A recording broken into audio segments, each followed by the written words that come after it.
धुळे जिल्ह्यातील शिरपूर तालुक्यात पोलीस प्रशासनाने नशा तस्करांविरुद्ध मोठी मोहीम राबवून अवैध गांजा शेतीचा भांडाफोड केला आहे।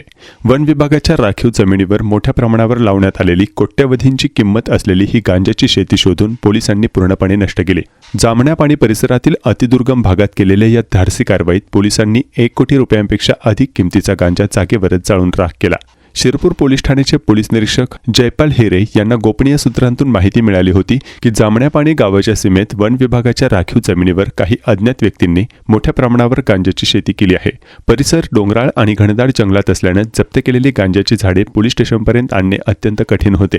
ही अडचण लक्षात घेऊन पीआय जयपाल हिरे यांनी त्वरित न्यायालयाकडे परवानगी मागितली। न्यायालयाकडून विशेष परवानगी मिळाल्यानंतर कार्यकारी दंडाधिकाऱ्यांच्या उपस्थितीत पंचनामा करून जंगलातच गांजा नष्ट करण्याचा निर्णय घेण्यात आला। पोलिसांनी 2 वेगवेगळ्या ठिकाणी मोठी कारवाई केली आहे। पहिली कारवाई भोरखेडा जामण्यापाणी वनक्षेत्र या ठिकाणी करण्यात आली। तेथे तब्बल 40,000 स्क्वेअर फूट जमिनीवर गांजा पिकवण्यात आला होता। पोलिसांनी येथे 42,45,000 रुपये किमतीचा गांजा जप्त करून जाळला। दुसरी कारवाई बबलाज परिसरात झाली। येथे पोलिसांच्या धाडीची माहिती तस्करांना आधीच मिळाल्याने अज्ञात आरोपींनी 82 गुंठ्यांमध्ये उभी असलेली गांजाची शेती स्वतःच कापून खाली टाकली होती। तरीही पोलिसांनी मोठ्या प्रमाणात कापलेला गांजा तिथेच जप्त केला। या ठिकाणाहून 1,276 किलो गांजा मिळाला, ज्याची बाजारात किंमत 63,80,000 रुपये एवढी होती।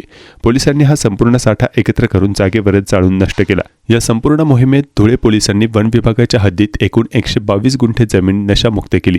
दोन्ही ठिकाणी मिळून 2,125 किलो म्हणजेच 21 क्विंटलपेक्षा अधिक गांजाची झाडे नष्ट करण्यात आली। सरकारी आकडेवारीनुसार नष्ट केलेल्या गांजाची एकूण किंमत 1,06,25,000 रुपये एवढी आहे।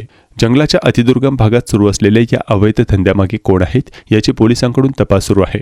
हेड कॉन्स्टेबल सागर ठाकूर यांच्या तक्रारीवरून शिरपूर पोलीस स्टेशनमध्ये अज्ञात आरोपींवर NDPS कायद्यानुसार गुन्हा नोंदवण्यात आला आहे। धुळे पोलिसांच्या या मोठ्या कारवाईमुळे नशा तस्करांमध्ये मोठी खळबळ उडाली आहे।